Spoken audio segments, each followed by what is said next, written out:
Com apenas 12 anos, eu já sabia o preço do meu corpo. Meu próprio pai me vendeu por 300 cruzeiros e uma garrafa de cachaça para os homens do garimpo. Um valor tão pequeno que mal dava para comprar um par de sapatos naquela época. Olhe para mim agora. Uma senhora de 80 anos, cabelos brancos desgastados, mãos enrugadas com manchas da idade que revelam cada dia de trabalho duro. Tenho esse jeito calmo de falar, essa voz que parece não combinar com as histórias que carrego. Meu nome é Antônia Pereira dos Santos, mas todo mundo em Diamantópolis me conhece como Dona Toninha do Abrigo. Antes de começar, eu quero muito saber de onde vocês estão assistindo esse meu relato. Estou ansiosa para ler todos os comentários de vocês. Aproveita também e se inscreva no canal e curta o vídeo, isso me deixa muito feliz. Quem me vê hoje, coordenando a Casa das Mulheres Livres, uma rede que já resgatou mais de 300 mulheres de situações de exploração, não imagina o inferno que vivi. Cada ruga no meu rosto conta uma história de dor, mas também de resistência. Dizem que sou um exemplo de superação. Eu digo que sou apenas uma sobrevivente que decidiu que outras mulheres não passariam pelo mesmo. Nasci em 1945 numa cidadezinha do interior de Minas Gerais chamada Córrego Fundo, um lugar tão pequeno que nem aparecia nos mapas. Uma rua principal de terra batida, algumas casinhas de pau a pique espalhadas, uma igrejinha branca onde o padre vinha celebrar missa a cada 2 semanas. O tempo passava devagar, marcado pelo sino da igreja e pelo cantar dos galos. Meu pai, Jerônimo, era um homem amargo. Garimpeiro sem sorte, sempre atrás do diamante que mudaria nossa vida, mas que nunca aparecia. Voltava para casa de mãos vazias e coração cheio de raiva. Minha mãe, Sebastiana, era uma mulher miúda, de olhos assustados. Tinha sido bonita na juventude, mas os anos ao lado de meu pai haviam secado sua alegria como o sol seca a terra na estiagem. Éramos 5 irmãos. Eu, a mais velha, depois o Paulo, o Toninho, a Maria e o caçula Zezinho. Dividíamos um colchão de palha no chão de terra batida da nossa casa. Na época das chuvas, a água entrava pelas frestas do telhado, molhando tudo. Nas noites de frio, nos abraçávamos para nos aquecer. Minha mãe morreu quando eu tinha 8 anos, de parto, tentando trazer ao mundo um 6º filho que também não sobreviveu. Lembro dela deitada na esteira, o rosto pálido, pedindo para eu cuidar dos meus irmãos. Seja forte, Antônia. Foram suas últimas palavras. Não tivemos médico, apenas a parteira da vila que disse que não podia fazer nada. Naquela noite, enquanto papai bebia para esquecer, eu segurei a mão gelada da minha mãe até o amanhecer, prometendo que faria o que ela pediu. A partir daquele dia, assumi o papel de mãe. Aos 8 anos, já cozinhava no fogão a lenha, lavava roupa no córrego, cuidava da casa e dos meus irmãos. Nunca fui à escola. Meu pai dizia que estudo era perda de tempo, principalmente para a menina. Mulher só precisa saber cozinhar e obedecer, ele repetia. Os anos seguintes foram duros. Meu pai bebia cada vez mais, gastando o pouco que conseguia no garimpo. Às vezes desaparecia por semanas, deixando-nos sozinhos para nos virarmos. Aprendi a fazer bonecas de pano para vender na feira, a plantar uma pequena horta no quintal, a pedir restos de comida nas casas mais abastadas. Tudo para manter meus irmãos vivos. Quando completei 11 anos, começou a mudança no olhar do meu pai. Ele me observava de um jeito diferente, um olhar que me causava um frio na espinha. Tá ficando uma moça, hein, Antônia? Ele dizia, passando a mão no meu cabelo de um jeito que me fazia querer correr. Comecei a evitá-lo, a me esconder quando o ouvia chegar embriagado. Foi num domingo de janeiro de 1957 que minha vida mudou para sempre. Estava lavando roupa no córrego quando vi meu pai conversando com 2 homens que eu nunca tinha visto antes. Eram garimpeiros de uma região chamada Grota Funda, a alguns dias de viagem dali. Homens de aparência rude, mãos grossas, roupas surradas. Meu pai apontava para mim enquanto falava. Os homens me olhavam como quem avalia uma mercadoria. Um calafrio percorreu meu corpo, mas continuei esfregando as roupas, fingindo não perceber. Naquela noite, quando voltei para casa, encontrei meu pai mais animado que o normal, uma garrafa nova de cachaça na mesa. Arrume suas coisas, Antônia, ele disse, sem olhar nos meus olhos. Amanhã cedo você vai embora. Embora para onde, pai? Perguntei, sentindo o coração disparar. Vai trabalhar para uns amigos meus. Vão te dar comida, roupa, um lugar para ficar e me deram um adiantamento bom. Ele sacudiu um maço de notas na minha direção. 300 cruzeiros. É mais dinheiro do que você vale, na verdade. Entendi naquele momento que havia sido vendida. A realidade caiu sobre mim como um desmoronamento no garimpo. E os meninos, pai? Quem vai cuidar deles? Perguntei, pensando nos meus irmãos. A Lucinda da venda disse que pega eles para trabalhar lá. Já está tudo acertado. Naquela noite, abracei meus irmãos dormindo pela última vez. Paulo, o mais velho depois de mim, tinha apenas 9 anos. Ele acordou com minhas lágrimas molhando seu rosto. O que foi, Toninha? Perguntou sonolento. Nada não, Paulinho. Volta a dormir. Sussurrei, engolindo o choro. Cuida dos pequenos para mim, tá? Promete que vai cuidar deles. Ele assentiu, sem entender o que estava acontecendo, e voltou a dormir. Passei a noite acordada, olhando para o céu estrelado pela fresta do telhado, rezando para que tudo não passasse de um pesadelo, mas o amanhecer trouxe a dura realidade. Os 2 homens chegaram cedo, montados em mulas, outra mula vazia para me levar. Não tive tempo nem de fazer uma trouxa com minhas poucas coisas. Meu pai me empurrou para fora de casa, mal me deixando calçar as sandálias de couro velhas, que eram meu único par. Vai ser melhor para você, ele disse, sem emoção na voz. Vai ter comida todo dia, roupa nova. Um dos homens, o mais velho, de barba grisalha e cicatriz no rosto, me puxou pela cintura e me colocou sentada na mula. Vamos, menina, é uma viagem longa até a Grota Funda. Os meus irmãos acordaram com o barulho e saíram para a frente da casa, esfregando os olhos sonolentos, sem entender o que estava acontecendo. Vi o desespero no rosto do Paulo quando percebeu que eu estava indo embora. Toninha, onde você vai? Ele gritou, correndo em minha direção.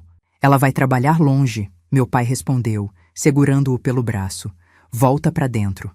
Não, Toninha não vai! Paulo se debatia, tentando se soltar. Os pequenos começaram a chorar, assustados. Foi a última imagem que tive da minha família. Meus irmãos chorando, chamando meu nome, enquanto meu pai o segurava com uma mão e com a outra erguia a garrafa de cachaça que tinha recebido como parte do pagamento pela própria filha.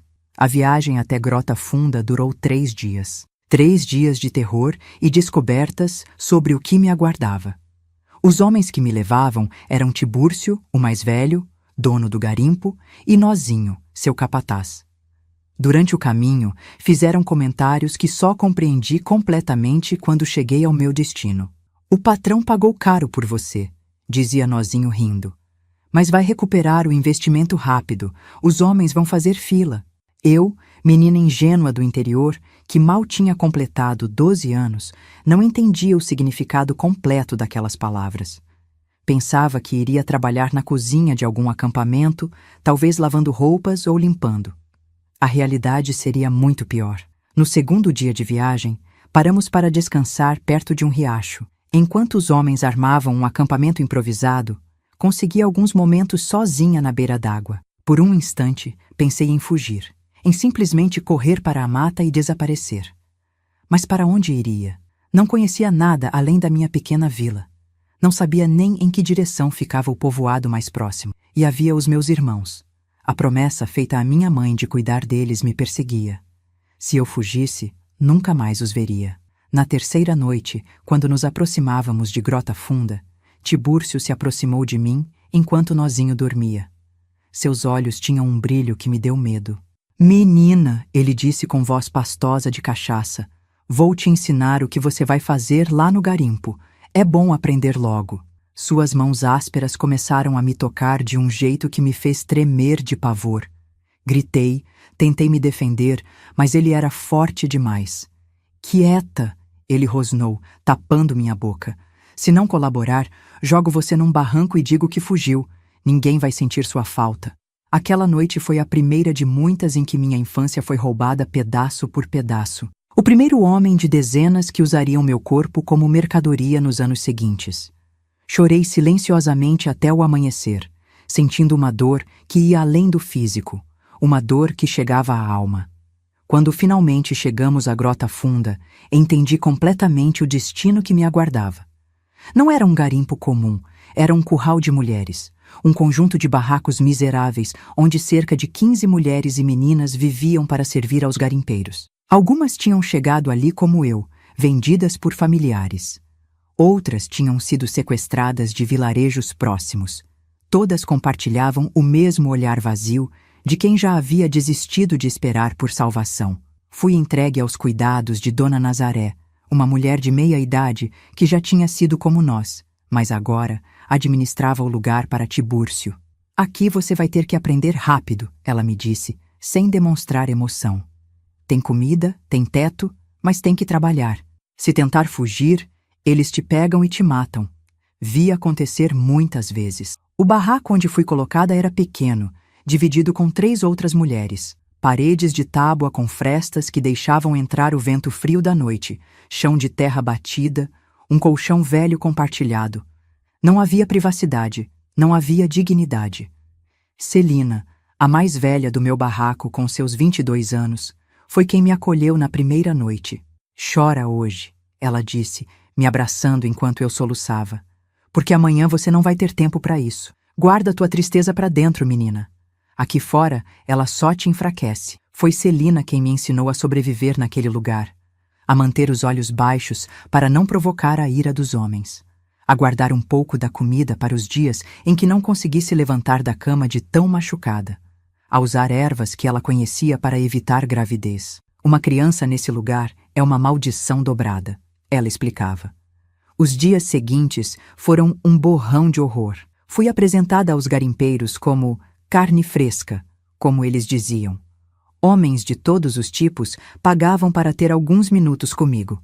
Alguns eram brutais, outros eram quase gentis na sua perversidade. Eu fechava os olhos e me transportava para longe dali, para os dias em que brincava com meus irmãos no córrego, para as histórias que minha mãe contava antes de dormir. Depois de 2 semanas, tentei fugir. Esperei até o meio da noite, quando todos pareciam dormir, e simplesmente corri para a mata. Não tinha plano, não tinha direção, apenas o desespero me impulsionando. Consegui percorrer talvez 2 quilômetros antes de ouvir os cachorros. Tibúrcio mantinha cães treinados justamente para caçar fugitivas. Fui encontrada tremendo de medo, escondida dentro do tronco oco de uma árvore caída. Os homens que me acharam me arrastaram de volta ao acampamento pelos cabelos. Como exemplo para as outras, fui amarrada no centro do garimpo e açoitada com um chicote de couro cru. 10 chibatadas que pareciam rasgar não apenas minha pele, mas minha alma. Da próxima vez não vão ser só 10. Avisou Tibúrcio para todas as mulheres reunidas para assistir. E da próxima depois dessa, não vai ser chicote, vai ser bala. Foi quando entendi que fugir não era uma opção, pelo menos não ainda. Precisaria ser mais esperta, mais paciente.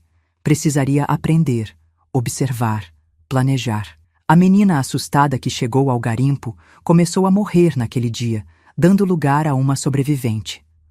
O tempo no garimpo não se media em dias ou semanas. Se media em dores, em humilhações, em pequenos momentos de solidariedade entre as mulheres que compartilhavam aquele inferno.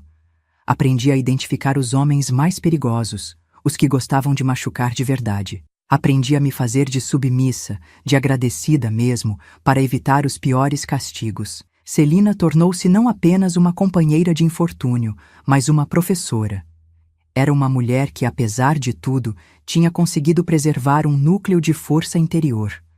À noite, quando estávamos sozinhas no barraco, ela me ensinava coisas. Palavras, letras riscadas na terra do chão, pequenos cálculos. O conhecimento é a única coisa que eles não podem tirar de você, ela dizia.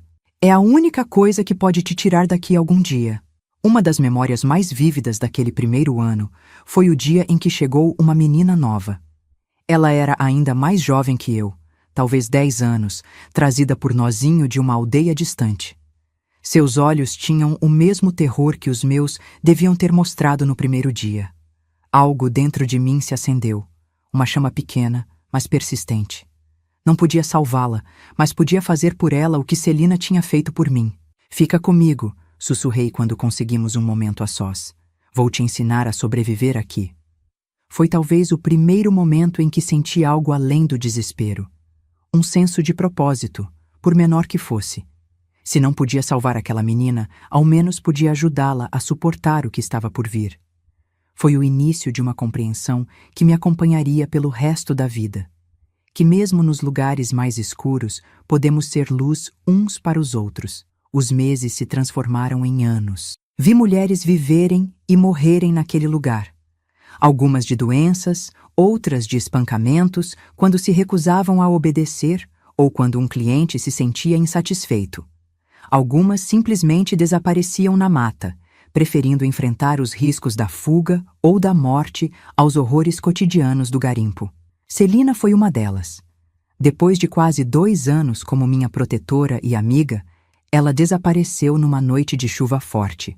Nunca soube se conseguiu escapar ou se encontrou seu fim nas garras dos cães ou nas profundezas de algum barranco. Na manhã seguinte, encontrei debaixo do colchão que compartilhávamos um pequeno saco de pano contendo alguns objetos preciosos que ela tinha juntado ao longo dos anos. Um pedaço de sabão, uma faca pequena, algumas moedas. Era seu legado para mim, sua forma de dizer que, um dia, talvez fosse minha vez de tentar. Com 15 anos, eu já era considerada uma veterana no garimpo. Meu corpo de menina tinha dado lugar ao corpo de mulher, mas meus olhos carregavam uma idade que ia muito além dos anos. Tinha aprendido a ler e escrever de forma rudimentar, graças às lições de Celina. Conseguia entender os números, sabia quanto os homens pagavam por mim, quanto desse dinheiro ia para Tibúrcio, quanto ficava com Dona Nazaré. Foi quando comecei a guardar.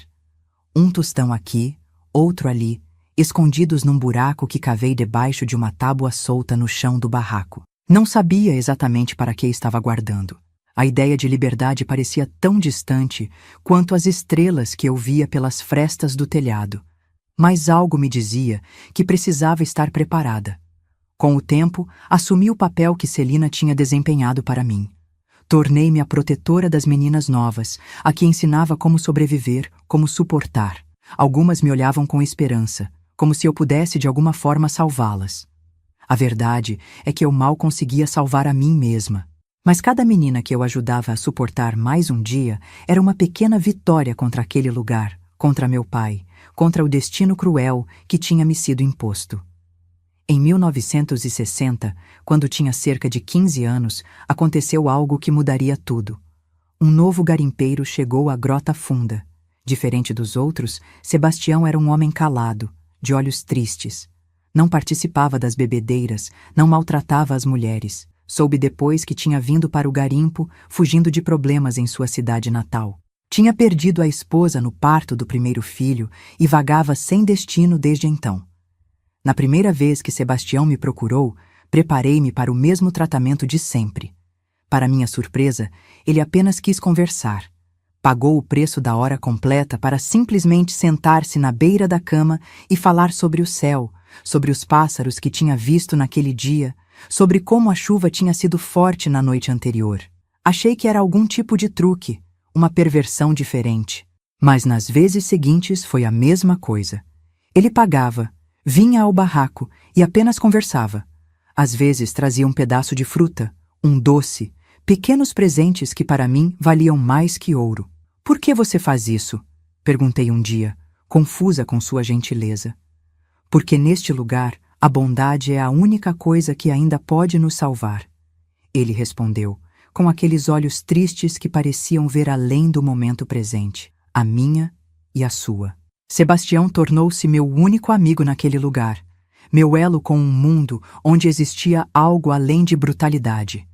Com o tempo, comecei a confiar nele o suficiente para falar sobre meus sonhos de liberdade, sobre o dinheiro que guardava secretamente, sobre meu desejo de um dia sair dali e encontrar meus irmãos. "Eu posso te ajudar", ele disse numa noite, depois de meses de conversas cautelosas.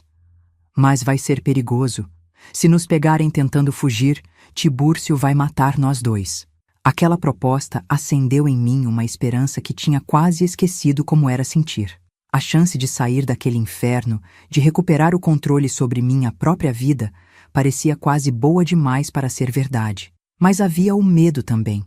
O medo paralisante de falhar, de ser pega, de enfrentar um castigo pior que a morte. E havia as outras meninas. Como poderia abandoná-las ali? Não posso ir sozinha, disse a Sebastião. Tem a Ritinha, a Juraci, a menina nova que chegou na semana passada. Não posso deixar elas. Sebastião ficou em silêncio por um longo momento. Não podemos levar todas, disse finalmente. Seria impossível. Mas talvez possamos voltar por elas depois. Foi o começo de um plano que levaria meses para se concretizar. Sebastião começou a trabalhar mais horas no garimpo, a guardar cada pepita que encontrava. Eu continuava a esconder o pouco que conseguia. Lentamente, a possibilidade de fuga tornava-se mais concreta. Em segredo, escolhi 2 meninas para levar comigo. Ritinha, que tinha chegado há pouco mais de 1 ano e tinha apenas 13 anos, e Juraci, que estava grávida de um dos garimpeiros e certamente não sobreviveria ao parto naquelas condições. Não poderia salvar todas, mas tentaria salvar algumas. O plano era simples. Sebastião conhecia um caminho pela mata que evitava as trilhas principais onde os cães patrulhavam. Sairíamos na noite da festa de São João, quando a maioria dos homens estaria bêbada demais para notar nossa ausência até o amanhecer. Enquanto os preparativos avançavam, algo em mim começava a mudar. A menina assustada que tinha chegado ao garimpo, a jovem quebrada que tinha sobrevivido aos primeiros anos, dava lugar a uma mulher determinada, com um propósito claro. Não era apenas sobre fugir, era sobre recomeçar, sobre reclamar algo que tinha sido roubado de mim. Minha própria vida. A noite da fuga finalmente chegou, em junho de 1961. Tinha completado 16 anos alguns meses antes, o que significava que quase 1/3 da minha vida tinha sido passado naquele lugar infernal. As fogueiras de São João iluminavam o garimpo. O cheiro de comida e cachaça preenchia o ar. Os homens celebravam, dançavam, caíam de embriaguez. Ritinha, Juraci e eu nos encontramos no ponto combinado, atrás do último barraco, cada uma carregando apenas um pequeno embrulho com o pouco que tínhamos. Sebastião apareceu minutos depois, trazendo uma lamparina coberta e um facão. "Estão prontas?" perguntou num sussurro. Assenti, incapaz de falar com o coração batendo tão forte que achei que poderia ser ouvido. Juraci segurou minha mão, seus dedos tremendo. Ritinha parecia em estado de choque, como se não acreditasse que aquilo realmente estava acontecendo. "Sigam-me e não façam barulho", instruiu Sebastião. "Não olhem para trás." E assim começou nossa jornada para a liberdade, afastando-nos silenciosamente das luzes do garimpo, adentrando a escuridão da mata que, pela primeira vez, representava não perigo, mas esperança. A infância que me foi roubada jamais voltaria. A inocência perdida não poderia ser recuperada. Mas à medida que nos afastávamos daquele lugar de pesadelos, senti algo novo nascendo dentro de mim. A possibilidade de um futuro diferente. Um futuro que eu mesma escolheria. Aquelas noites no garimpo nunca saem da minha memória. Homens bêbados entrando no barraco sem bater. O cheiro de suor misturado com cachaça. As mãos ásperas que não pediam permissão. Éramos tratadas como objetos descartáveis, usadas até não servirmos mais para nada. A Grota Funda não era apenas um garimpo, era um pedaço do inferno escondido entre montanhas de Minas Gerais. Um lugar onde a lei não chegava e Deus parecia ter virado as costas. Tibúrcio, o dono, controlava tudo como um pequeno rei em seu domínio de miséria. Um homem de seus 50 anos, com uma cicatriz que atravessava seu rosto da testa ao queixo, resultado de uma briga de facas nos tempos de juventude, como ele mesmo gostava de se gabar. Os dias naquele lugar seguiam uma rotina cruel. Acordávamos antes do sol nascer para preparar a comida dos garimpeiros. Feijão, arroz, às vezes um pedaço de carne seca, quando a caça tinha sido boa. Depois, era o momento de limpar os barracos, lavar as roupas encardidas de lama vermelha na beira do córrego. À tarde e noite, começava o verdadeiro trabalho: receber os homens que voltavam da busca por diamantes e ouro. Cada um pagava com pepitas de ouro, pequenas pedras ou dinheiro quando tinham. O valor era sempre o mesmo, definido por Tibúrcio. Não importava se o cliente ficava 5 minutos ou 1 hora, se era gentil ou violento. O preço não mudava, e desse valor, apenas uma parte ínfima ficava conosco.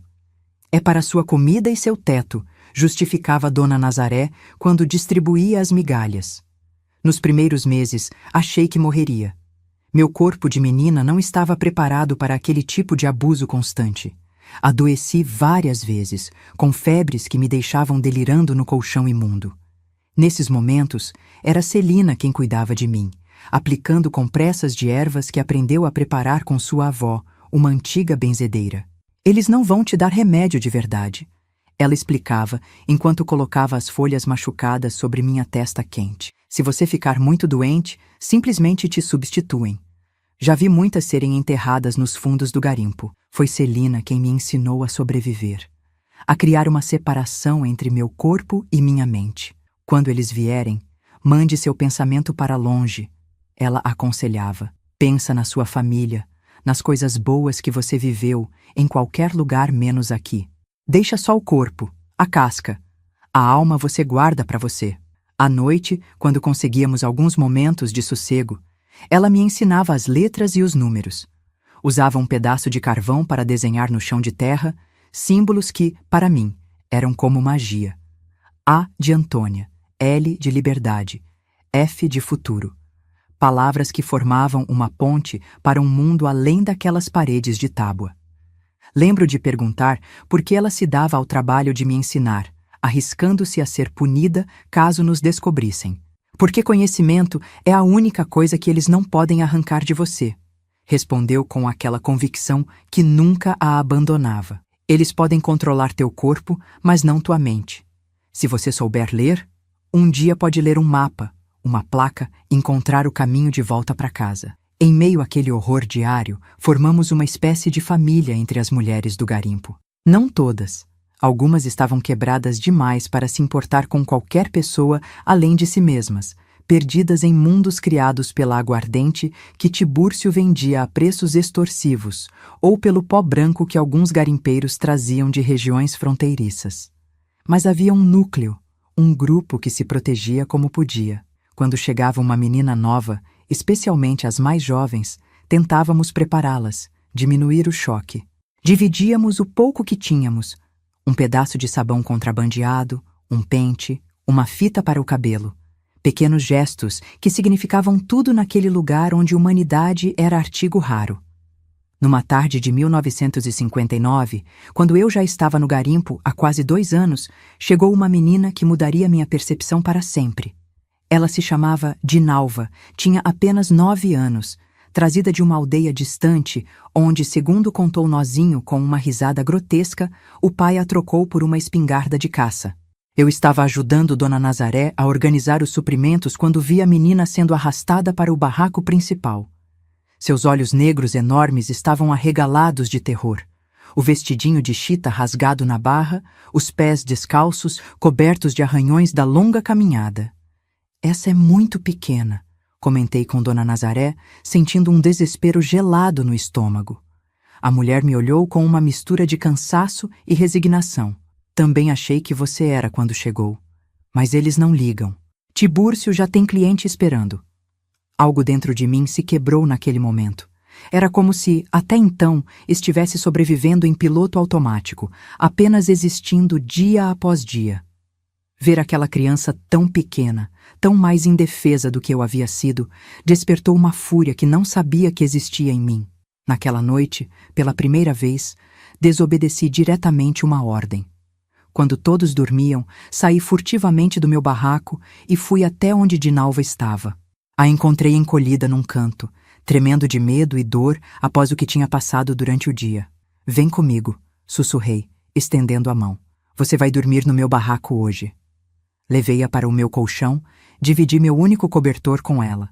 Enquanto a menina finalmente dormia, exausta depois de chorar tanto, fiz uma promessa silenciosa.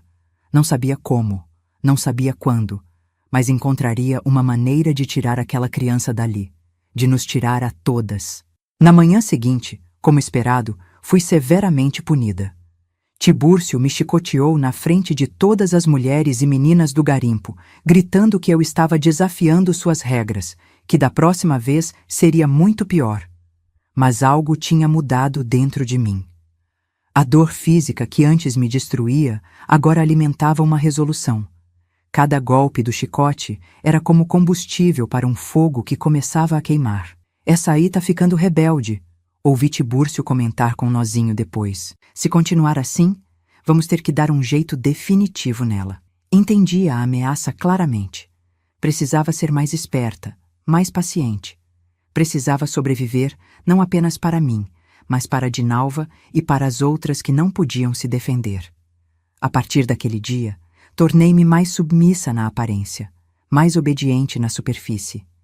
Mas por dentro, estava apenas esperando, observando, planejando. Uma das maiores dificuldades no garimpo, além dos abusos constantes, era lidar com as doenças. Sem acesso a médicos ou medicamentos adequados, qualquer enfermidade podia se tornar fatal. Vi muitas mulheres definharem lentamente, consumidas por febres misteriosas, por infecções que se espalhavam pelo corpo, pela tuberculose que se alastrava nos barracos úmidos e mal ventilados. Em 1960, uma epidemia de malária atingiu a região. Os mosquitos proliferavam nas poças de água estagnada que se formavam nas escavações abandonadas. Um por um, garimpeiros e mulheres começaram a cair, tremendo com febres altíssimas que iam e vinham como ondas implacáveis. Foi nesse período que conheci Sebastião.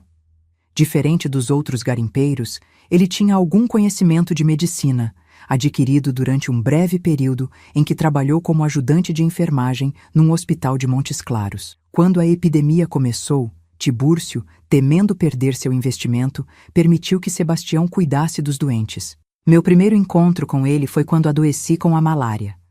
A febre me derrubou por dias. Os tremores eram tão fortes que achei que quebraria os próprios ossos.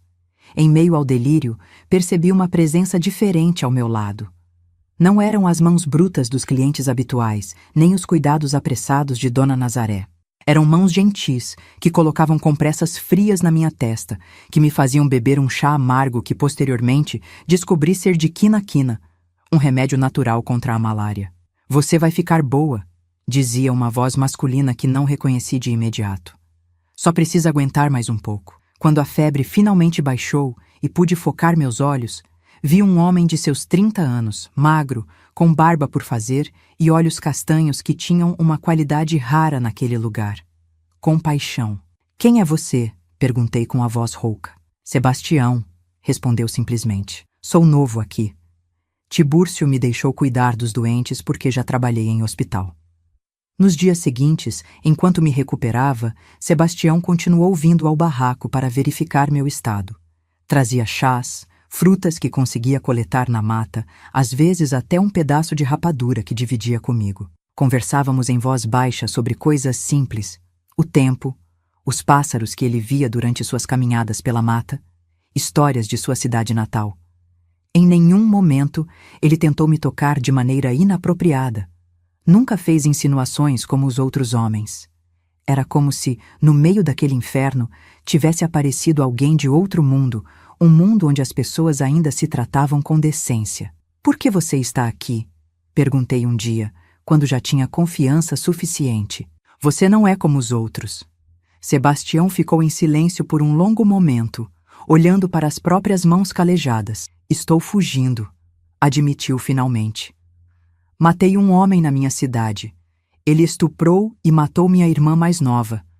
A polícia não fez nada porque ele era filho do prefeito. Então fiz justiça com as próprias mãos. Sua história não me chocou. Naquele lugar, tínhamos visto o pior da humanidade.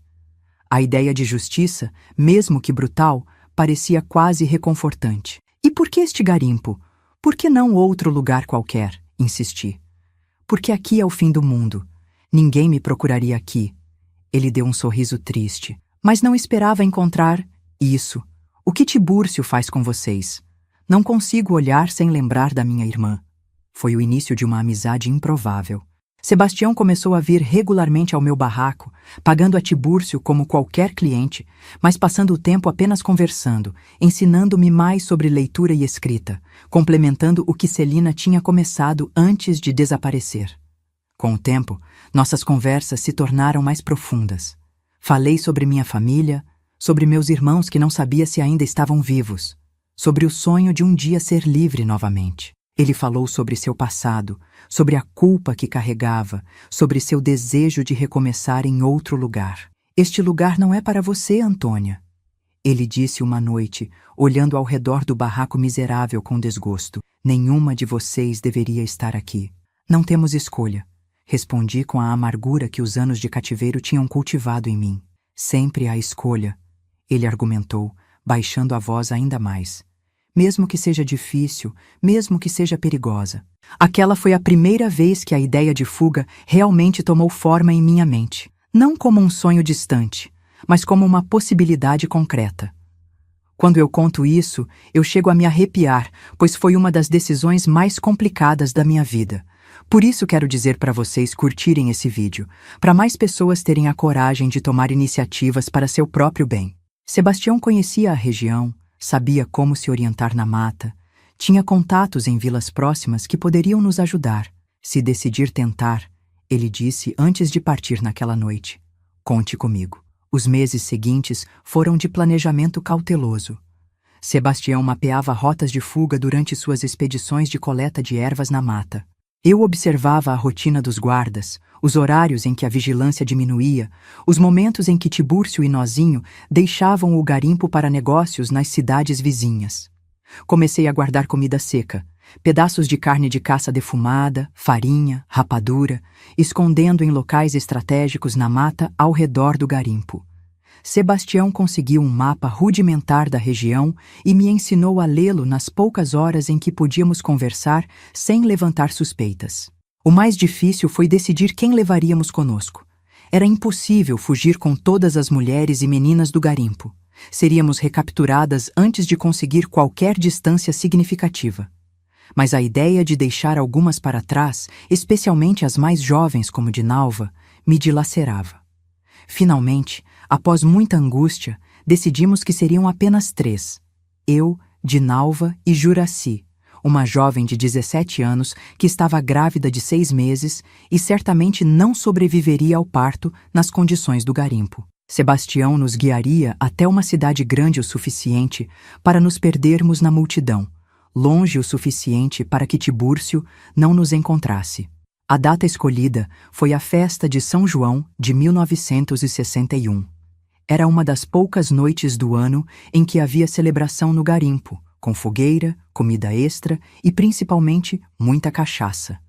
A maioria dos homens estaria embriagada demais para notar nossa ausência até o amanhecer, quando já estaríamos a quilômetros de distância. As semanas que antecederam a fuga foram as mais tensas da minha vida.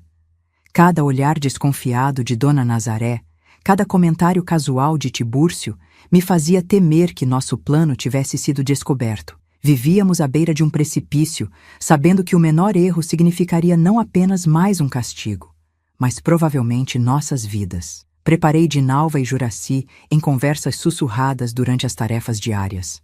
Quando chegar a hora, vocês precisam fazer exatamente o que eu disser, sem hesitar, instruí.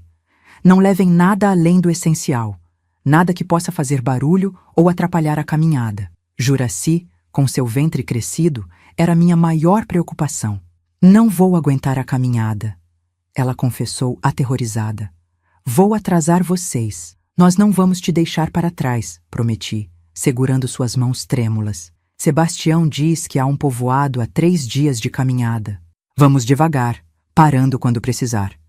Vamos todos juntos. Na véspera da fuga, tive um último encontro com Sebastião para confirmar os detalhes finais. Amanhã, quando a fogueira estiver no auge e os homens estiverem cantando, você leva as meninas para trás do barracão das ferramentas. Ele instruiu. Eu estarei esperando com água e comida para os primeiros dias. Vamos seguir para o leste, evitando as trilhas principais. E se nos pegarem? Perguntei, dando voz ao medo que me consumia por dentro. Sebastião segurou meu rosto entre suas mãos calejadas, um gesto de intimidade que normalmente me faria recuar, mas que vindo dele senti apenas como conforto. Então lutaremos, mas não vamos pensar nisso agora. Pense apenas no amanhã, na liberdade que estará esperando por vocês além dessas montanhas. Naquela noite, deitada no colchão que dividia com Dinalva, não consegui dormir. Meu coração batia tão forte que achei que todos no barraco poderiam ouvi-lo. Olhava para o teto de palha, contando as horas pelo movimento das estrelas que via pelas frestas, repassando mentalmente cada detalhe do plano. Pensava em todos os anos perdidos naquele lugar, nas mulheres que tinha visto chegar e partir, nas que tinham morrido, nas que tinham enlouquecido. Pensava no que faria se conseguisse realmente escapar. Procuraria meus irmãos? Tentaria uma nova vida em alguma cidade grande onde ninguém me conhecesse?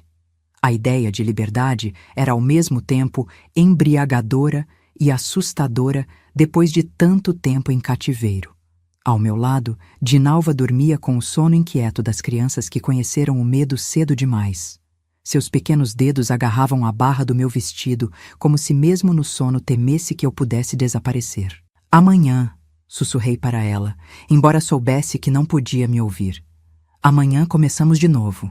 O dia da festa de São João amanheceu como qualquer outro no garimpo, com o grito rouco de Dona Nazaré chamando as mulheres para preparar o café da manhã dos garimpeiros. Mas havia uma energia diferente no ar, uma expectativa pelos festejos da noite que dava aos homens um humor mais leve, às mulheres um pequeno alívio da rotina brutal. Trabalhei mecanicamente durante todo o dia, preparando comida, limpando, servindo os homens que vinham do garimpo com as mãos cheias de lama e os olhos brilhando com a possibilidade de diversão noturna. Por fora era a mesma Antônia de sempre, obediente, silenciosa, com os olhos baixos. Por dentro, era um vulcão de ansiedade e determinação. À medida que o sol se punha, a festa começou a tomar forma. Uma grande fogueira foi acesa no centro do acampamento. Alguém trouxe uma sanfona. Outro, um tambor improvisado. A cachaça começou a circular em grandes quantidades, trazida especialmente para a ocasião de uma cidade próxima. Nós, as mulheres, fomos ordenadas a nos arrumar, o que no garimpo significava apenas lavar o rosto e pentear os cabelos. Eram noites como essa que Tibúrcio fazia seu maior lucro, com garimpeiros de acampamentos vizinhos vindo para comprar algumas horas de companhia. Observei discretamente enquanto a festa ganhava vida. Os homens bebiam, cantavam, dançavam ao redor da fogueira. Tibúrcio, já visivelmente embriagado, contava vantagens sobre um diamante particularmente grande que seu garimpo tinha produzido meses atrás. Nozinho organizava uma espécie de fila, designando mulheres para os convidados que chegavam. Em meio à confusão, consegui manter Dinalva e Juraci próximas de mim. Mais um pouco, sussurrei quando peguei um momento a sós com elas perto da cozinha improvisada, quando a lua estiver bem alta, quando eles estiverem caindo de bêbados. As horas passavam com uma lentidão torturante. Fui requisitada algumas vezes. Tive que fingir normalidade, sorrir para homens que detestava, deixar que me tocassem enquanto por dentro contava os minutos para a fuga. Cada vez que voltava, verificava ansiosa se Dinalva e Juraci ainda estavam onde deveriam estar, se ninguém tinha percebido nossa inquietação. Por volta da meia-noite, o auge da festa tinha passado. Muitos homens já estavam caídos de embriaguez. Outros tinham se retirado para os barracos com as mulheres escolhidas para a noite. Tibúrcio roncava ruidosamente numa cadeira improvisada, uma garrafa vazia ainda clutada na mão. Era a hora. Com o coração na garganta, fiz sinal para Dinalva e Juraci. Movendo-nos como sombras entre os barracos, chegamos ao ponto de encontro combinado. A escuridão era quase total ali, com a luz da fogueira chegando apenas como um brilho distante. Sebastião? Chamei num sussurro quase inaudível. Por um momento terrível, achei que ele não viria, que tinha nos abandonado, ou pior, que tinha sido descoberto. Então, uma figura emergiu das sombras. Sebastião, carregando uma pequena trouxa e um facão. Estão todas aqui, ele constatou com alívio. Vamos, não temos muito tempo. Começamos a nos afastar silenciosamente do acampamento, mantendo-nos abaixados, movendo-nos de um esconderijo para outro. Árvores, arbustos, formações rochosas. Cada passo nos afastando daquele inferno era como um milagre. Cada metro conquistado uma vitória contra anos de desespero. Só quando já estávamos a uma boa distância, protegidos pela escuridão da mata fechada, permitimos-nos uma breve pausa. Juraci, exausta pelo esforço com sua gravidez avançada, precisava descansar. Dinalva, tão pequena e frágil, tremia não de medo, mas de excitação. Conseguimos mesmo? Ela perguntou com voz de criança. Estamos livres? Ainda não, respondeu Sebastião seriamente. Ainda temos muito caminho pela frente. Eles virão atrás de nós quando descobrirem. Precisamos ganhar distância durante a noite. Seguimos caminhando sob a luz prateada da lua, adentrando cada vez mais a mata densa que cercava o garimpo. O caminho era difícil. Subidas íngremes, desfiladeiros traiçoeiros, riachos que precisávamos atravessar com água pela cintura. Juraci sofria o mais, precisando de ajuda constante, mas não se queixava. O medo de ser recapturada era maior que qualquer dor física. Por volta do amanhecer, quando já tínhamos caminhado por quase 6 horas seguidas, Sebastião finalmente permitiu uma pausa mais longa. Encontramos um pequeno abrigo natural formado por pedras, protegido de olhares por uma densa vegetação. Descansem um pouco, ele instruiu. Precisamos recuperar as forças. À noite continuamos. Deitada sobre o chão duro, com Dinalva aninhada ao meu lado e Juraci respirando pesadamente próxima a nós, olhei para o céu que começava a clarear entre as copas das árvores. Era o primeiro amanhecer da minha nova vida. O primeiro de muitos, eu esperava, longe das garras de Tibúrcio e dos horrores do garimpo. Você acha que eles já descobriram? Perguntei a Sebastião, que se mantinha alerta, verificando constantemente os arredores. Provavelmente não até que o acampamento comece a despertar, ele respondeu. Temos algumas horas de vantagem, mas virão com os cães, com certeza. A menção aos cães me fez estremecer. Tinha visto o que acontecia com as que eram recapturadas após tentativas de fuga. Não sobreviveriam a isso novamente. Para onde vamos exatamente? Questionei. Sebastião tinha sido vago sobre nosso destino final, provavelmente por precaução. Primeiro, para um povoado chamado Cruz das Almas, ele explicou. É pequeno, mas tem uma igreja. O padre de lá, Padre Joaquim, é conhecido por ajudar mulheres em situação difícil. Ele pode arranjar transporte para vocês irem para Belo Horizonte. E você, vem conosco? Sebastião hesitou, seu olhar perdido na distância. Não sei. Tenho meus próprios fantasmas perseguindo. Talvez seja melhor seguirmos caminhos separados quando vocês estiverem seguras. Aquela resposta me deixou inexplicavelmente triste. Em meio ao horror do garimpo, Sebastião tinha sido não apenas meu professor, meu confidente, mas o primeiro homem em anos que me tratava como ser humano e não como mercadoria. A ideia de seguir sem ele era assustadora, mas não havia tempo para pensar nisso agora. Precisávamos sobreviver aos próximos dias. Precisávamos chegar à Cruz das Almas. O futuro, além disso, era um luxo com o qual não podíamos nos preocupar ainda.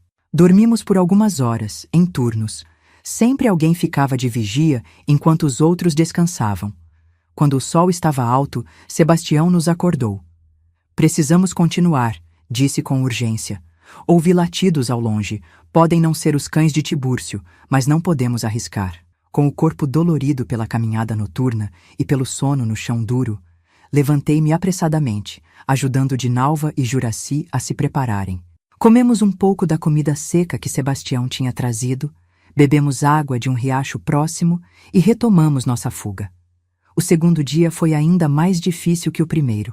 O terreno se tornava mais acidentado à medida que nos afastávamos do vale onde o garimpo estava localizado.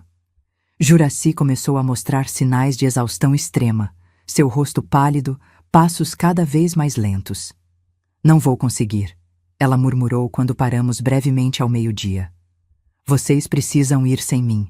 Ninguém fica para trás, respondi com firmeza, lembrando-me de todas as mulheres que tinham sido deixadas no garimpo. Vamos descansar um pouco mais, depois continuamos. Sebastião, quanto falta para a Cruz das Almas? Se mantivermos este ritmo, chegaremos amanhã ao entardecer. Ele respondeu, olhando preocupado para Juraci.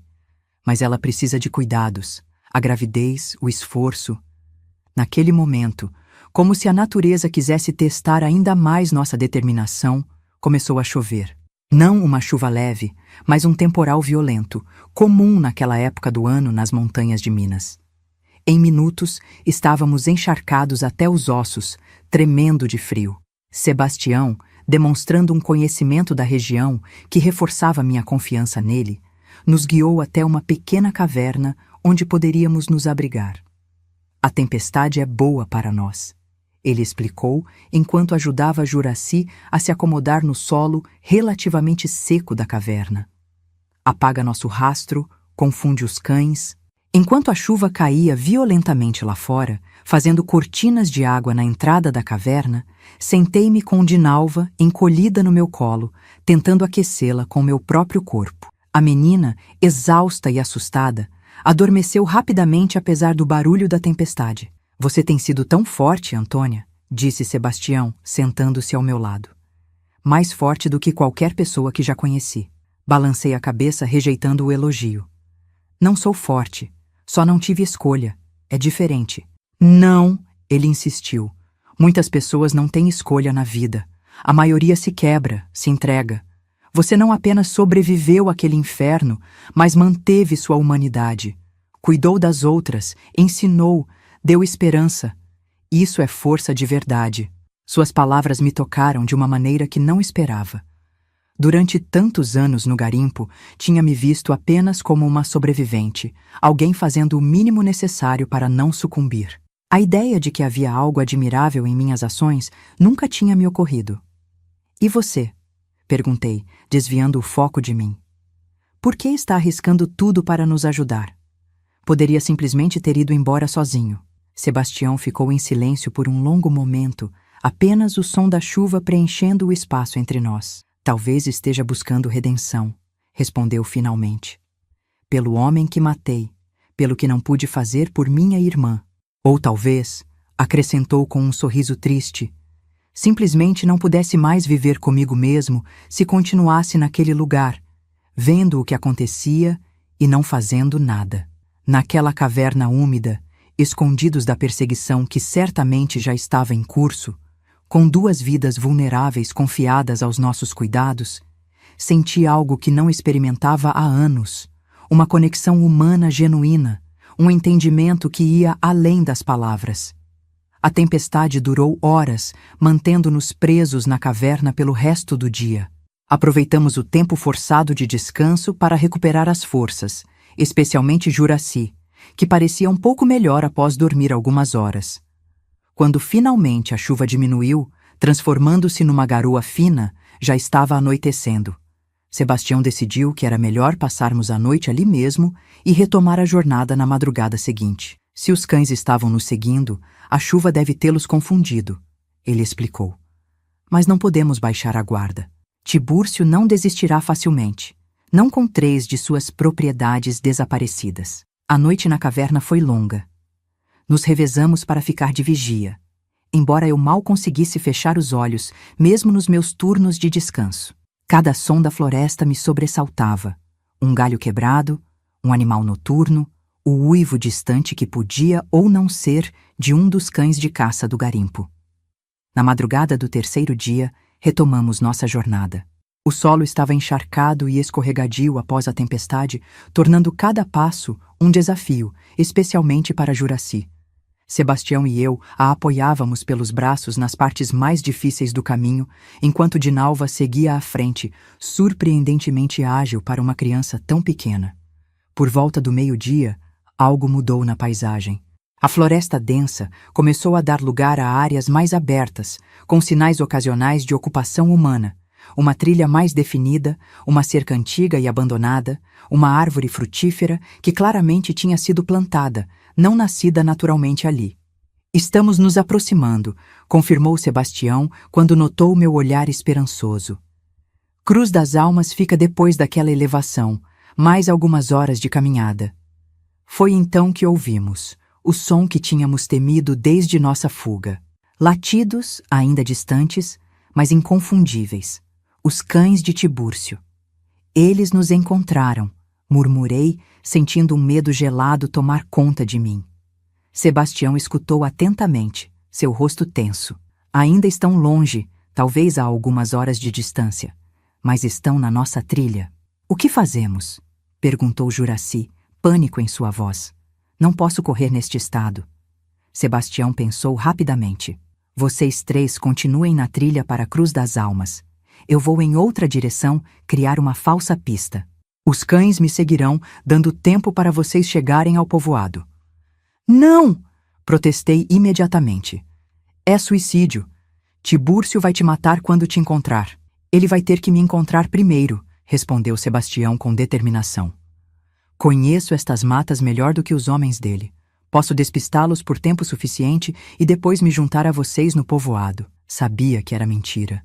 Ou pelo menos, uma meia-verdade. As chances dele sobreviver sozinho, perseguido pelos cães e pelos homens armados de Tibúrcio, eram mínimas. Estava se sacrificando por nós. Preciso pegar algo que trouxe comigo, disse Sebastião, abrindo sua trouxa. De dentro, tirou um pequeno revólver, velho, mas aparentemente funcional. Tome, entregou-o a mim. Espero que não precise usar, mas se chegar a esse ponto... Peguei a arma com mãos trêmulas.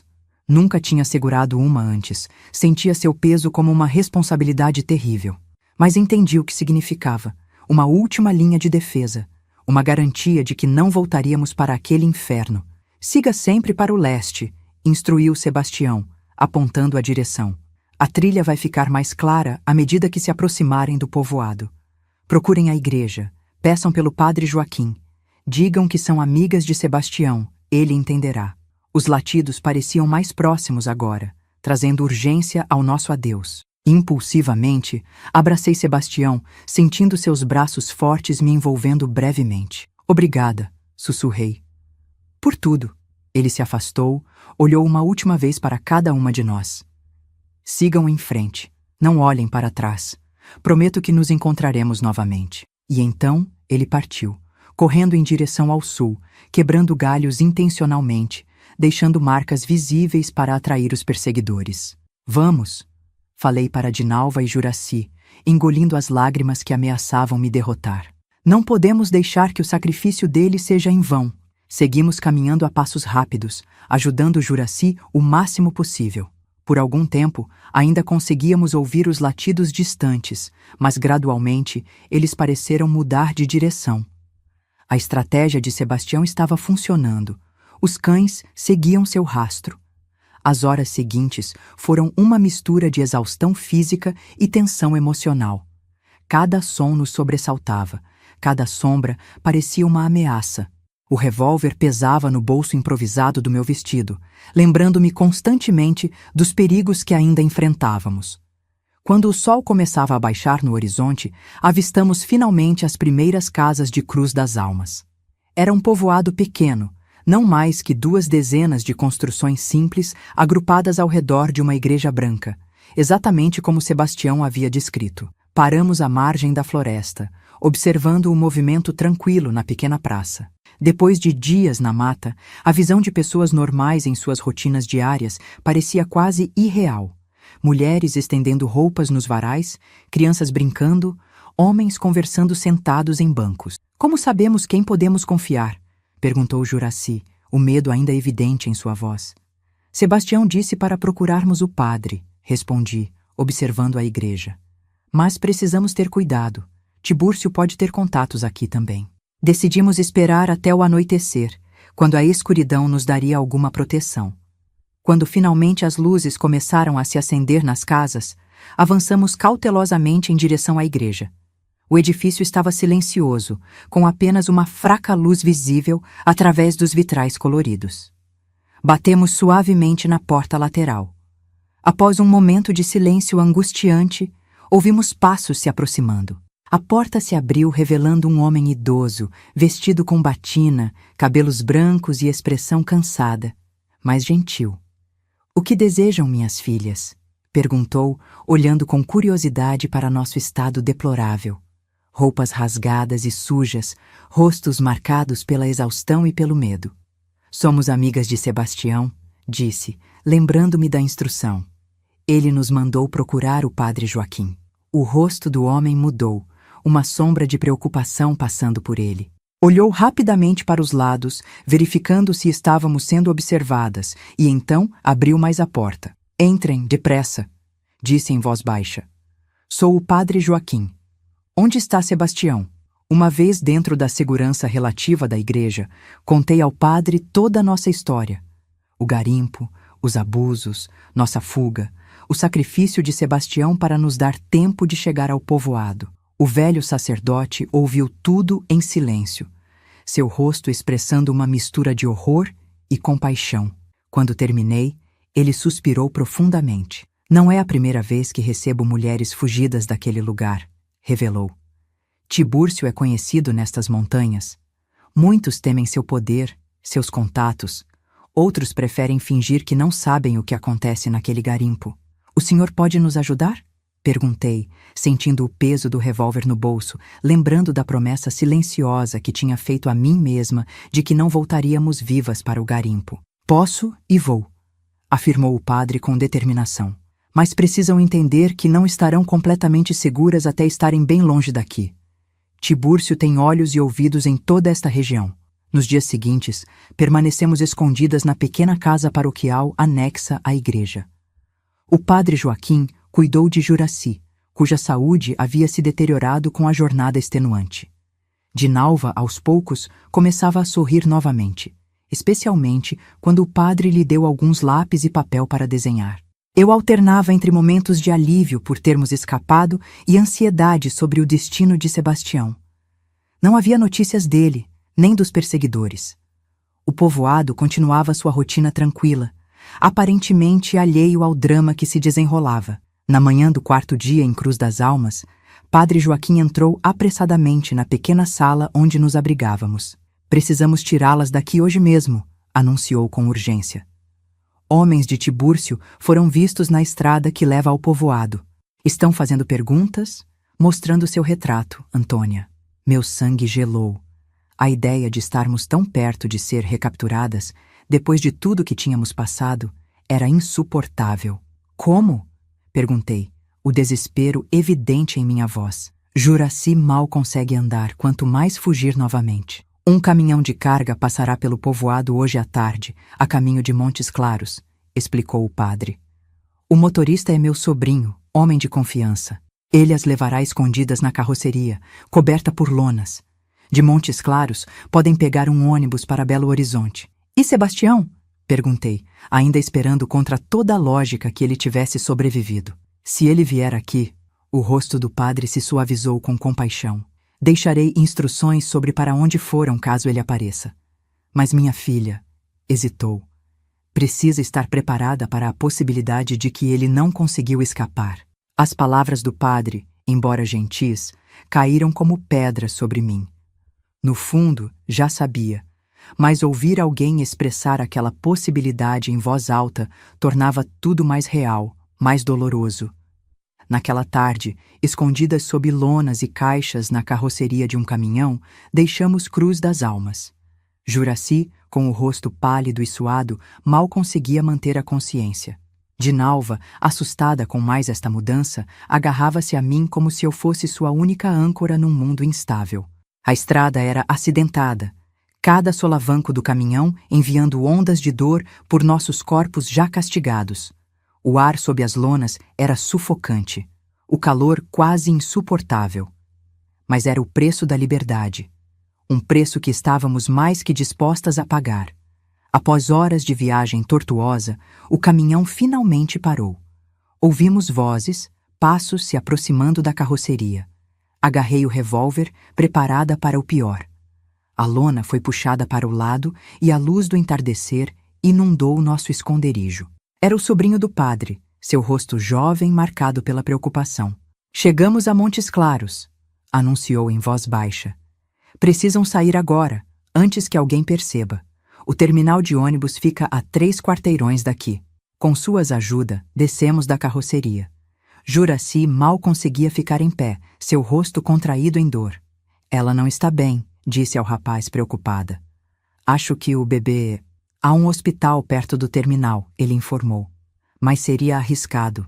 Se homens de Tibúrcio estiverem procurando por vocês na cidade, foi uma decisão impossível. Arriscar a vida de Juraci e do bebê tentando chegar a Belo Horizonte, ou arriscar sermos encontradas buscando ajuda médica em Montes Claros. No final, não tivemos escolha. Juraci entrou em trabalho de parto ali mesmo, na calçada perto do caminhão. O sobrinho do padre, em pânico, nos levou para a casa de uma parteira que conhecia nos arredores da cidade. Era uma mulher idosa, de mãos firmes e olhar que tinha visto de tudo. Esta menina não vai aguentar uma viagem de ônibus, declarou após examinar Juraci rapidamente. O bebê vem aí, e vem com pressa. As horas seguintes foram um borrão de gritos, sangue e orações desesperadas. Juraci, tão jovem e já tão marcada pela vida, lutava para trazer ao mundo uma criança concebida na violência. Segurei sua mão durante todo o processo, enxugando seu suor, sussurrando palavras de encorajamento que nem eu mesma acreditava. Perto da meia-noite, nasceu uma menina, pequena, frágil, mas viva. Juraci, exausta e pálida como um fantasma, conseguiu apenas dar um breve sorriso antes de perder a consciência. Ela perdeu muito sangue, explicou a parteira, trabalhando freneticamente para estancar a hemorragia. Precisa de um médico de verdade, de um hospital. O sobrinho do padre se ofereceu para ir buscar ajuda, mas eu sabia o risco que isso representava. Se for a um hospital, terá que dar nomes, explicar como ela chegou a este estado, argumentei. Tibúrcio tem contatos, descobrirá onde estamos. E se não for a um hospital, ela morrerá, respondeu a parteira com a franqueza dos que lidam diariamente com a linha tênue entre a vida e a morte. Foi mais uma decisão impossível em dias cheios delas. No final, escolhemos a vida. O sobrinho do padre foi buscar um médico que, segundo a parteira, poderia ser confiável, alguém que já tinha ajudado mulheres em situações similares antes. Enquanto esperávamos, sentada ao lado da cama, onde Juraci lutava para sobreviver, segurando a pequena recém-nascida nos braços, pensei em tudo o que tinha acontecido desde aquela manhã distante em que meu pai me vendeu. Quantas vidas destruídas, quantos sonhos roubados, quanta dor acumulada. E ainda assim, ali estava um novo começo. Uma criança nascida em fuga, mas nascida em liberdade. Uma menina que, diferente de sua mãe, nunca conheceria o inferno do garimpo de Tibúrcio. Que nome você vai dar para ela? Perguntou Dinalva, olhando com fascínio para o bebê embrulhado em panos improvisados. Não é minha filha para eu dar nome, respondi suavemente. É da Juraci. Quando ela acordar, pode escolher. Mas algo em mim sabia que a responsabilidade por aquela pequena vida provavelmente cairia sobre meus ombros. Juraci tinha perdido muito sangue. Sua respiração estava cada vez mais fraca, seu pulso quase imperceptível. O médico chegou pouco antes do amanhecer. Um homem de meia-idade com olheiras profundas e mãos calejadas de quem tinha visto muito sofrimento. Examinou Juraci em silêncio, seu rosto se tornando mais grave a cada momento. Posso tentar uma transfusão, disse finalmente, mas preciso de doadores. Vocês sabem o tipo sanguíneo dela? Ninguém sabia, claro. No garimpo não havia registros médicos, não havia cuidados básicos, apenas sobrevivência dia após dia. Vou doar, me ofereci imediatamente. Não sei se meu sangue serve, mas podemos tentar. O médico assentiu, preparando rapidamente o equipamento rudimentar que tinha trazido consigo. Enquanto ele trabalhava, falei baixinho para a parteira que segurava a bebê. Se algo acontecer comigo, por favor, cuide dela. Pedi, olhando para a criança. E de Dinalva também. Não deixe que voltem para aquele lugar. A velha olhou nos meus olhos com uma intensidade que cortava a alma. Nada vai acontecer com você, menina, afirmou com convicção. Você sobreviveu ao inferno. Não vai morrer numa mesa de cozinha doando sangue. A transfusão foi um procedimento assustador e doloroso. O médico encontrou a veia no meu braço com facilidade, apesar da iluminação precária, e logo meu sangue fluía através de tubos para o corpo, quase sem vida de Juraci. Enquanto observava meu sangue deixando meu corpo, Pensei nos caminhos estranhos que a vida toma. Há apenas uma semana, estava no garimpo, uma prisioneira sem esperança de liberdade. Agora, estava dando literalmente meu sangue para salvar uma companheira de fuga. É o suficiente, declarou o médico eventualmente, removendo a agulha do meu braço. Mais que isso, e você também precisará de cuidados. Fiquei tonta ao me levantar, mas insisti em ficar ao lado de Juraci. As horas seguintes foram de espera angustiante. O médico fez o que pôde, deixou medicamentos e instruções, prometeu voltar no dia seguinte se fosse seguro.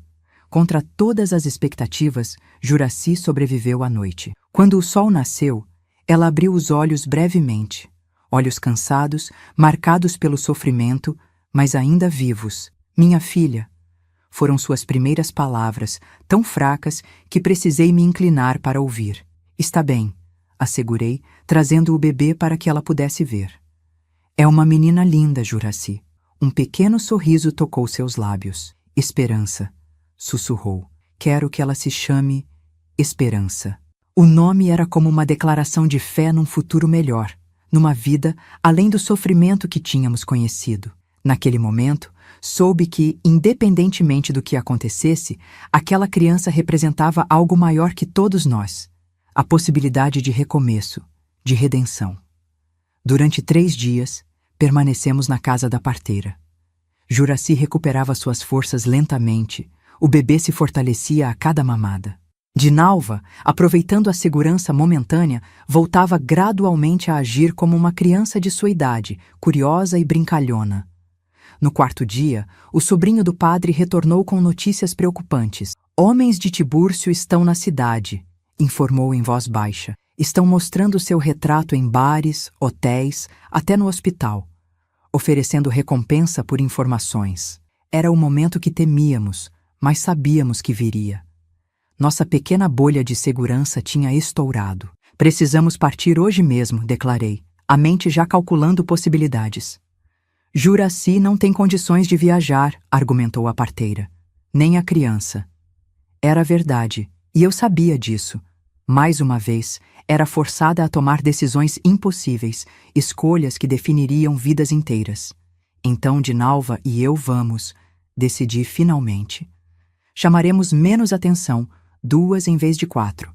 Quando chegarmos a Belo Horizonte, encontrarei um lugar seguro e mandarei buscar Juraci e a bebê. A separação foi dolorosa. Juraci, ainda fraca demais para se levantar, segurou minha mão como se fosse um salva-vidas. Volte por nós, implorou, lágrimas escorrendo por seu rosto magro. Não nos abandone aqui. Nunca, prometi, tentando transmitir toda a certeza que não sentia. Vocês são minha família agora. Encontrarei um lugar seguro e voltarei por vocês, juro pela memória da minha mãe. Dinalva foi ainda mais difícil. A menina tinha se apegado a Juraci e a pequena Esperança, criado laços que temia romper. Por que não podemos ficar todos juntos? Perguntava repetidamente, seus olhos grandes implorando por uma resposta que fizesse sentido em seu mundo infantil. Às vezes, para ficarmos juntos no futuro, precisamos nos separar no presente. Tentei explicar, sabendo que era um conceito difícil para uma criança compreender. É como quando você planta uma semente. Precisa se afastar para que ela cresça forte. Naquela mesma noite, com apenas uma pequena trouxa contendo nossas poucas posses e algum dinheiro que o médico gentilmente nos deu, Dinalva e eu embarcamos num ônibus com destino a Belo Horizonte. Sentadas nos últimos bancos, tentando parecer invisíveis, deixamos Montes Claros e as pessoas que tinham arriscado tanto para nos ajudar. A viagem durou toda a noite. Dinalva dormiu em meu colo, exausta pelos dias de tensão. Eu permaneci acordada, vigilante, observando cada passageiro que embarcava nas paradas, temendo ver um rosto familiar do garimpo. Quando o sol começou a nascer, iluminando a paisagem que passava pela janela, percebi que estávamos realmente nos afastando de tudo que conhecíamos. À nossa frente estava uma cidade grande, desconhecida, cheia de perigos próprios, mas também de possibilidades. Chegamos a Belo Horizonte numa manhã de domingo de 1961. Descemos do ônibus na rodoviária central, 2 figuras maltrapilhas em meio à multidão de viajantes. Pela primeira vez em anos, estava numa cidade grande, livre do controle direto de qualquer homem. A sensação era ao mesmo tempo libertadora e assustadora. "Para onde vamos agora?" perguntou Dinalva, segurando firmemente minha mão enquanto observava com olhos arregalados o movimento da rodoviária. Era uma pergunta que eu também me fazia. Não conhecíamos ninguém, não tínhamos endereço. Nosso dinheiro era suficiente para poucos dias no máximo. Mas tínhamos algo que não tivemos em anos: escolha. "Vamos encontrar nosso caminho", respondi, apertando sua pequena mão na minha. Um passo de cada vez. E assim começou nossa nova vida, longe do garimpo, mas ainda carregando suas marcas invisíveis. O pesadelo dos anos no cativeiro tinha acabado, mas a luta pela verdadeira liberdade estava apenas começando. Belo Horizonte era um mundo completamente diferente de tudo que conhecíamos. Uma cidade enorme, com prédios que pareciam tocar o céu, ruas cheias de automóveis, pessoas andando apressadas sem olhar umas para as outras. Dinalva apertava minha mão com força, assustada com tanto movimento, tanto barulho. "Como vamos encontrar um lugar para ficar?" ela perguntou, seus olhos grandes refletindo o medo do desconhecido. Nosso dinheiro era pouco, apenas o que o médico e a parteira tinham conseguido juntar para nós. Sabíamos que não duraria muito tempo. Nossa aparência também não ajudava. Roupas surradas, rostos marcados pela jornada difícil, o olhar assustado de quem está sempre esperando o próximo perigo. Na rodoviária, notei uma senhora idosa observando-nos. Por um momento, o pânico me dominou. Seria uma informante de Tibúrcio? Teria nos seguido até aqui? Instintivamente, levei a mão ao bolso onde guardava o revólver que Sebastião havia me dado. A senhora se aproximou lentamente. "Vocês parecem precisar de ajuda", disse com voz gentil. "Estão perdidas?" Hesitei, anos de desconfiança me fazendo cautelosa. Mas havia algo em seus olhos, uma bondade genuína que não via há muito tempo. "Acabamos de chegar", respondi, mantendo-me vaga. "Estamos procurando um lugar para ficar por alguns dias." Seu nome era Dona Conceição, viúva de um ferroviário, e dirigia uma pequena pensão perto da estação. "Não é lugar de luxo", explicou, "mas é limpo e seguro. Tenho um quarto vago nos fundos, se vocês quiserem." Naquela noite, pela primeira vez em anos, dormimos em camas limpas, com lençóis cheirando a anil, em um quarto com porta que trancava por dentro. Dinalva adormeceu rapidamente, mas eu permaneci acordada, incapaz de acreditar que estávamos realmente livres, longe do garimpo. Cada barulho me sobressaltava, cada sombra parecia esconder uma ameaça. Nos dias seguintes, comecei a procurar trabalho. Não era fácil. Não tinha documentos, referências, nem mesmo roupas adequadas para entrevistas. Mas Dona Conceição, que parecia ter adivinhado parte de nossa história sem que precisássemos contar, nos ajudou.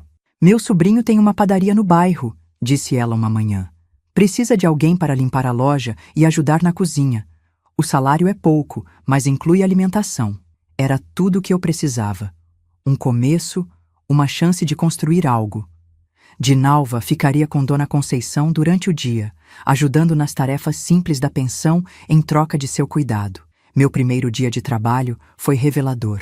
Nunca tinha estado num ambiente onde as pessoas me tratavam como igual, onde não precisava baixar os olhos ou temer a próxima violência. O sobrinho de Dona Conceição, seu Alberto, era um homem quieto, de poucas palavras, mas justo. "Você aprende rápido", comentou depois de me mostrar como limpar o forno de barro. "Já trabalhou em padaria antes?" "Não", respondi. "Mas aprendi cedo que trabalhar bem é a única maneira de sobreviver." Ele assentiu, sem fazer mais perguntas. Havia um entendimento tácito de que todos carregavam suas histórias, seus segredos, e ninguém tinha o direito de exigi-los. As semanas foram passando. Com meu primeiro salário, comprei roupas novas para mim e para Dinalva. Com o segundo, comecei a guardar para trazer Juraci e a pequena Esperança de Montes Claros. Trabalhava duro, frequentemente fazendo horas extras, aceitando qualquer tarefa adicional que pudesse aumentar meus ganhos. À noite, depois do trabalho, comecei a frequentar um curso de alfabetização para adultos numa igreja próxima. As lições rudimentares que Celina e Sebastião me deram no garimpo precisavam ser expandidas se eu quisesse ter alguma chance real neste novo mundo. Foi neste curso que conheci Padre Paulo, um jovem sacerdote com ideias progressistas e uma profunda preocupação pelos mais vulneráveis. Quando finalmente criei coragem para contar parte da minha história, omitindo os detalhes mais sórdidos, ele se ofereceu para ajudar a trazer Juraci e o bebê para Belo Horizonte. Tenho contatos em Montes Claros, explicou. Posso enviar uma mensagem, organizar a viagem com segurança. Em outubro de 1961, quase 3 meses após nossa chegada, Juraci e a Pequena Esperança finalmente se juntaram a nós. A viagem tinha sido difícil para elas. Juraci ainda estava fraca, recuperando-se lentamente do parto traumático. A bebê, porém, estava saudável, seus grandes olhos curiosos examinando este novo mundo onde havia nascido. Nossa pequena família começava a se recompor. Alugamos um cômodo maior na pensão de Dona Conceição, improvisando um lar com móveis doados e objetos comprados em brechós. Juraci, quando recuperou suas forças, começou a trabalhar como lavadeira, levando a Pequena Esperança consigo amarrada às costas com um chale. Você já pensou em procurar seus irmãos? Perguntou-me Juraci uma noite enquanto alimentava a bebê. Eles devem sentir sua falta. A pergunta tocou numa ferida que eu mantinha cuidadosamente fechada. Meus irmãos, Paulo, Toninho, Maria e Zezinho, estariam vivos? Teriam sofrido nas mãos de meu pai como eu sofri? Ou teriam tido destino melhor? Não sei nem por onde começar, admiti. Tantos anos se passaram. Podem estar em qualquer lugar, se é que estão vivos, mas agora você sabe ler e escrever, argumentou Juraci. Pode colocar anúncios, enviar cartas para a sua cidade. A semente estava plantada. Nos meses seguintes, enquanto continuava trabalhando na padaria e estudando à noite, comecei uma busca sistemática por meus irmãos. Escrevi cartas para a prefeitura de Córrego Fundo, para a paróquia local, até mesmo para antigos vizinhos cujos nomes ainda lembrava. As respostas, quando vinham, eram desanimadoras. Ninguém sabia do paradeiro de meus irmãos. Meu pai havia morrido anos atrás, em 1963, num acidente de garimpo. Um desmoronamento que soterrou 3 homens. A casa onde crescemos tinha sido demolida para dar lugar a um armazém. Foi somente em 1965, quando já tinha quase desistido, que recebi uma carta que mudaria tudo.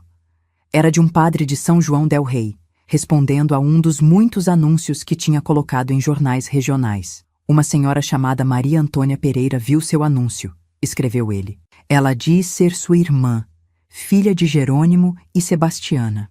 O encontro foi marcado para o mês seguinte, na estação ferroviária de Belo Horizonte. Lembro-me de esperar na plataforma, meu coração batendo tão forte que achei que estivesse doente. Dinalva, agora com 13 anos, segurava minha mão como costumava fazer nos primeiros dias após nossa fuga. Juraci estava ao meu lado, com esperança, já uma menina tagarela de 4 anos, correndo ao redor. O trem chegou pontualmente, expelindo nuvens de vapor e dezenas de passageiros. Entre eles, uma jovem mulher de seus 20 anos, cabelos escuros presos num coque simples, olhos que reconheci imediatamente. Os mesmos olhos de nossa mãe. Maria, chamei hesitante quando ela se aproximou. Ela parou, me estudando com intensidade. Toninha? Perguntou, usando o apelido de infância que quase tinha esquecido. Nos abraçamos ali mesmo, na plataforma lotada, chorando abertamente, décadas de separação e perda desabando sobre nós como uma tempestade há muito represada. Maria contou sua história durante o longo almoço que compartilhamos naquele dia. Tinha sido levada para São João del Rei para trabalhar como empregada na casa de uma família abastada. No início, foi tratada quase como escrava, mas com o tempo, a patroa, uma professora aposentada, percebeu sua inteligência e começou a educá-la. Tive sorte, admitiu Maria. Poucos anos depois, Dona Helena me adotou oficialmente. Ela morreu ano passado, me deixando sua pequena casa e economias. E os meninos? Perguntei temendo a resposta. Paulo, Toninho, Zezinho? O rosto de Maria se entristeceu. Paulo morreu de pneumonia poucos anos depois que nos separaram. Era frágil, você lembra? Toninho, pelo que soube, foi para o exército assim que teve idade. Nunca mais tive notícias. Zezinho... Ela hesitou. Zezinho acabou seguindo os passos do pai. Está no garimpo, pelo que ouvi dizer. A notícia sobre Paulo me atingiu como um golpe físico. Tinha prometido à nossa mãe que cuidaria deles. E falhei. O destino de Toninho e Zezinho também me preocupava. Mas pelo menos estavam vivos. Havia esperança de reencontrá-los um dia. Maria se tornou parte de nossa pequena família. Mudou-se para Belo Horizonte poucos meses depois, trazendo consigo as economias de Dona Helena e um plano ambicioso: abrir uma pequena escola para meninas carentes. Quando soube o que aconteceu com você, explicou Maria, decidi que precisava fazer algo para impedir que outras meninas sofressem o mesmo destino. Com o dinheiro de Maria e minhas pequenas economias, alugamos uma casa simples no bairro Operário e começamos o que chamamos de Lar das Meninas. No início, era apenas um lugar onde meninas pobres podiam receber refeições e aulas básicas após o horário escolar. Com o tempo, expandimos para oferecer abrigo temporário para aquelas em situações de risco. Em 1968, nosso trabalho chamou a atenção de uma jornalista local. A matéria que publicou sobre o Lar das Meninas e minha história pessoal, com detalhes alterados para proteger nossa segurança, gerou uma onda de apoio da comunidade. Doações começaram a chegar, voluntários se ofereceram para ajudar, autoridades finalmente tomaram conhecimento do nosso trabalho. Foi através desta publicidade inesperada que soubemos do destino de Sebastião. Uma carta chegou um mês após a matéria, enviada por um antigo garimpeiro que tinha trabalhado em Grota Funda. Li sua história no jornal, escreveu ele. Trabalhei no garimpo de Tibúrcio por 2 anos. Conheci o homem que você menciona, Sebastião. Ele foi capturado pelos homens de Tibúrcio naquela mesma noite de São João. Resistiu bravamente, matou 2 deles antes de ser dominado. Tibúrcio o torturou por dias, querendo saber para onde vocês tinham ido. Ele nunca falou. Li a carta com lágrimas silenciosas escorrendo pelo rosto. Sebastião tinha dado sua vida para que pudéssemos ter a nossa. Um sacrifício que eu nunca poderia realmente retribuir, apenas honrar vivendo da maneira mais digna possível. No final da carta, havia uma revelação ainda mais impactante. Tibúrcio morreu ano passado, bêbado, numa briga de bar. O garimpo foi fechado pelas autoridades depois que uma denúncia anônima revelou o que acontecia lá. Dizem que várias mulheres foram resgatadas, muitas delas meninas. A notícia trouxe um estranho misto de emoções. Alívio por saber que aquele lugar de horrores não existia mais. Satisfação ao pensar que Tibúrcio tinha encontrado um fim inglório, mas também uma profunda tristeza por todas as vidas destruídas ao longo dos anos, todas as mulheres e meninas que passaram pelo que passei. Em 1970, o Lar das Meninas já tinha se tornado uma instituição respeitada em Belo Horizonte. Atendíamos dezenas de meninas diariamente, oferecendo educação, alimentação, assistência médica e, quando necessário, abrigo. Juraci trabalhava conosco como administradora, sua experiência nos garimpos tendo forjado nela uma força e determinação admiráveis. Dinalva, agora uma jovem mulher, estudava para ser professora, determinada a dar às crianças o que lhe foi negado. Foi em meados daquele ano que encontrei Zezinho, meu irmão caçula.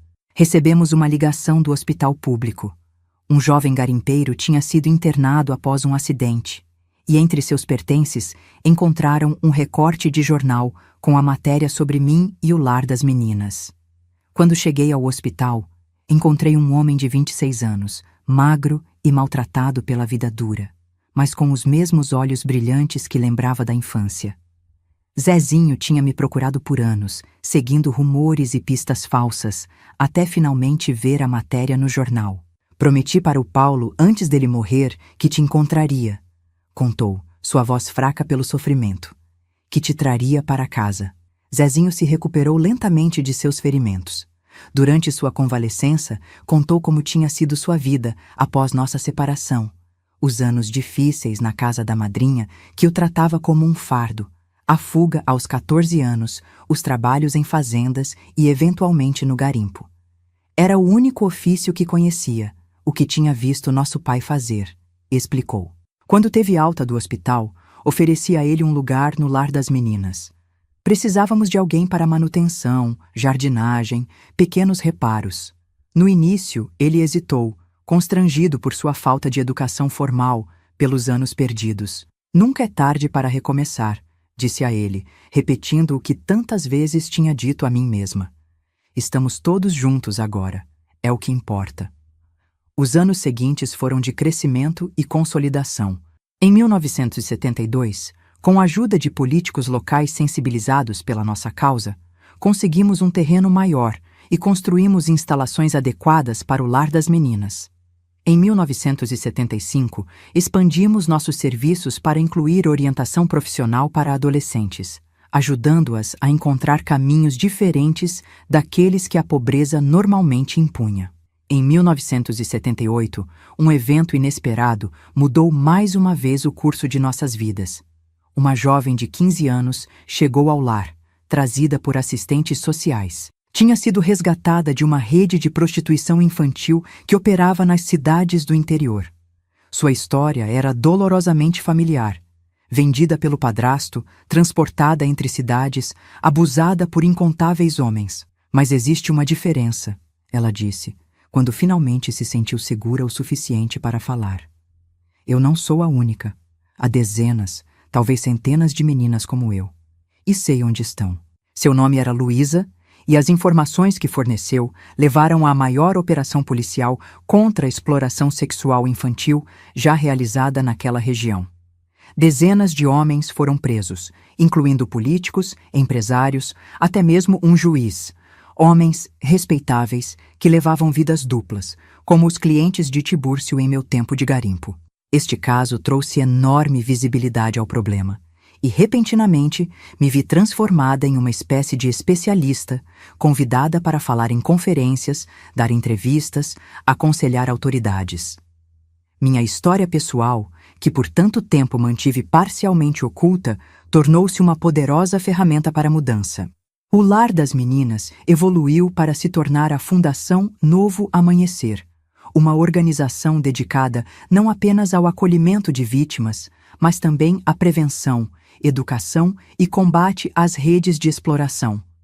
Nos anos seguintes, abrimos filiais em outras cidades, treinamos profissionais, desenvolvemos metodologias de acolhimento e recuperação para sobreviventes. E aqui estou eu hoje, aos 80 anos, olhando para trás para uma vida que começou na mais profunda escuridão, mas que encontrou luz. Meu corpo está velho, minhas mãos tremem ao segurar esta xícara de chá. Mas meus olhos ainda enxergam longe, ainda veem o futuro que quero ajudar a construir. Dinalva tornou-se diretora de uma de nossas filiais em Montes Claros, aquela mesma cidade onde quase perdemos Juraci anos atrás. Esperança, a menina nascida em fuga, é médica, especializada no tratamento de traumas psicológicos em sobreviventes de abuso. Juraci nos deixou em 1997, vítima de um câncer, mas viveu o suficiente para ver sua filha se formar, para saber que seu sofrimento não foi em vão. Maria e Zezinho continuam comigo, administrando a sede da Fundação em Belo Horizonte. Encontramos Toninho em 1985, já aposentado do Exército, e ele se juntou a nós também. Nossa família, despedaçada por um pai cruel e um sistema indiferente, finalmente se reuniu. Ao longo desses anos, ajudamos mais de 2.000 meninas a reconstruir suas vidas. Algumas se tornaram professoras, outras enfermeiras, assistentes sociais, advogadas. Muitas voltaram para trabalhar conosco, criando um círculo virtuoso de cuidado e transformação. A exploração infantil ainda existe, é claro. As redes são mais sofisticadas, os predadores mais cautelosos, os métodos mais elaborados. Mas também somos mais fortes, mais organizados, mais determinados. Cada menina resgatada é uma vitória contra o mesmo mal que quase destruiu minha vida há tanto tempo. Se você está me assistindo agora, se minha história tocou seu coração, quero que saiba que pode fazer parte desta luta. Não precisa ter passado pelo que passei para entender a importância de proteger nossas crianças, de garantir que nenhuma menina seja tratada como mercadoria, que nenhuma infância seja roubada como a minha foi. Então, antes de me despedir, tenho um pedido especial para você. Se inscreva neste canal, deixe seu like neste vídeo. Parece algo pequeno, mas ajuda nossa mensagem a alcançar mais pessoas, a despertar mais consciências. Cada curtida, cada compartilhamento é como uma pequena luz se acendendo contra a escuridão que ainda existe por aí. Sou Antônia Pereira dos Santos, sobrevivente, lutadora e aos 80 anos ainda não terminei minha missão. E você, vai se juntar a mim nesta batalha?